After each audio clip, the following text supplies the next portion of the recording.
Queen Elizabeth II's coronation, secrets behind the big day that thrilled Great Britain. In a new documentary, the Queen reveals the horrible journey she endured to Westminster Abbey on June 2, 1953, and the disadvantages of the crowns she wore.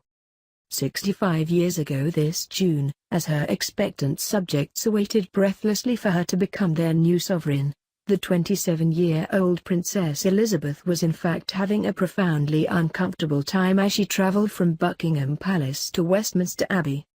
And things didn't improve once she got up close to the crown jewels inside. It might have been the perfect tonic for a post-war nation, but for the young woman at its heart it has now emerged that the first televised coronation on June 2, 1953, watched by millions around the world, presented certain personal challenges. Filmed for a new documentary, watching archive footage of her younger self traveling in the gold state coach on an unseasonably cold early summer's day, the Queen confesses that the lack of suspension in the gilded vehicle was a very real issue. "Horrible," she recalls. "It's only sprung on leather. Not very comfortable." Modern royal coaches, such as the Diamond Jubilee coach, have electric windows, heating and hydraulic stabilizers. Not so the state coach, which will be 258 years old this year. The interior may be lined with velvet and satin, but such materials apparently do little to cushion a monarch's posterior when the braces of the coach in question are slung with nothing more than inflexible animal hide. And the Queen is not the only passenger to have found it a bumpy experience. King William IV, a former naval officer who came to the throne in 1830, said it was like being on board a ship tossing in a rough sea. Queen Victoria, more generously upholstered than our present Queen, complained of the distressing oscillation of the cabin and often refused to ride in it, while the current Queen's father, George VI, said that the journey to his coronation was one of the most uncomfortable rides I have ever had in my life. And the coach wasn't the only problem. The coronation crown also presented particular problems.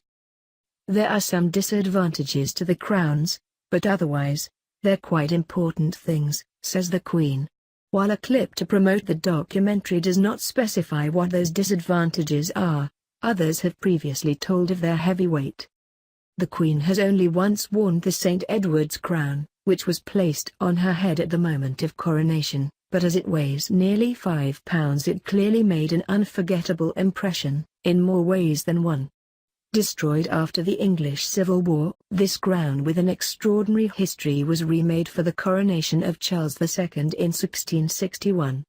The original was thought to date back to the 11th century royal Saint Edward the Confessor, the last Anglo-Saxon king of England, but it was melted down in 1649 by the parliamentarians. And it wasn't just the weight of the crown on the young Queen's shoulders 3 centuries later. The hopes of a nation were also bearing down upon her as the country looked to her to lead them into a new era in the post-war years. It was, she says, the beginning of one's life really, as a sovereign. Viewing both private and official film footage, as well as the crown jewels themselves to mark the 65th anniversary of her coronation this summer, the documentary includes the Queen's personal and intimate insights into the remarkable working treasures that symbolize sovereignty and the monarch's link to the people. Kept under the watchful eye of the yeoman warders at the Tower of London, the coronation regalia are the most visited objects in Britain, and possibly the world. The cost of remaking the 11 principal pieces in the 17th century following the Civil War, including the coronation crown, state crown, orb, scepter, swords, spurs, ring and bracelets, was estimated at some £13,000, or as much as 3 fully equipped warships at that time. They are part of 140 items in total, which together contain no fewer than 23,000 precious stones.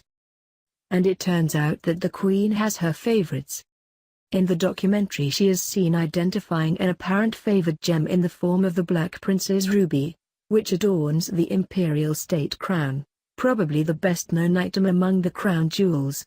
Worn at the state opening of Parliament, this crown is also placed upon the new monarch's head at the conclusion of the coronation service, the main elements of which have remained largely unchanged for a millennium.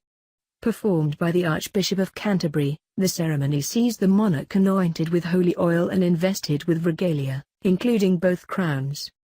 I've seen one coronation, and been the recipient in the other, which is pretty remarkable, muses the Queen as she recalls the day her 11-year-old self witnessed the coronation of her father in 1937. But she was clearly not amused by the antics of her own young children, Prince Charles and Princess Anne, who were aged just 4 and 2 on the day Mummy became Queen. As she watches footage of the children playing with her robe at her coronation, the documentary's presenter Alistair Bruce of Cryonic, 57, an army veteran and friend of the Queen whom she appointed as one of her heralds in 1988, remarks, "Such fun for the children." The Queen replies dryly, "Not what they're meant to do." The stories behind the crown jewels. The oldest item in the collection is the 11th century gold spoon used for the sovereign's ritual anointing with oil. It survived Oliver Cromwell's terrible meltdown in 1649, following the execution of Charles I, and was returned to Charles II by a member of the royal household who had purchased it for 16 shillings in a sell-off. Like the other items of regalia, it has its own traveling case tailored precisely to its dimensions. Late one afternoon in 1905, Frederick Wells, the manager of the Premier Diamond Mine in Transvaal, South Africa, was alerted to a shiny object glittering in the wall of the mine. Thinking a practical joker had embedded a piece of glass, he scaled the wall and pulled out the biggest rough diamond ever found. The Cullinan, named after the chairman of the mine, weighed 3,106 carats, and 9 huge diamonds were eventually cut from it, including the largest in the world, the Great Star of Africa, which adorns the sovereign's scepter. The most famous diamond in the collection is also the most controversial, the Koh-i-Noor, which sits in the crown of the late Queen Elizabeth. Discovered in 15th century India, it was passed from ill-fated ruler to ruler, earning a reputation for bringing bad luck to men, including Shah Jahan, who built the Taj Mahal and was imprisoned by his son. It was named the following century by Persian conqueror Nadir Shah, later murdered while asleep in his tent, who was said to have uttered Koh-i-Noor, or Mountain of Light, as it tumbled from the turban of his conquered enemy. Presented to Queen Victoria in 1849. Both the Indian and Pakistani governments have requested the gem's return to its rightful country, but the British government has always politely declined.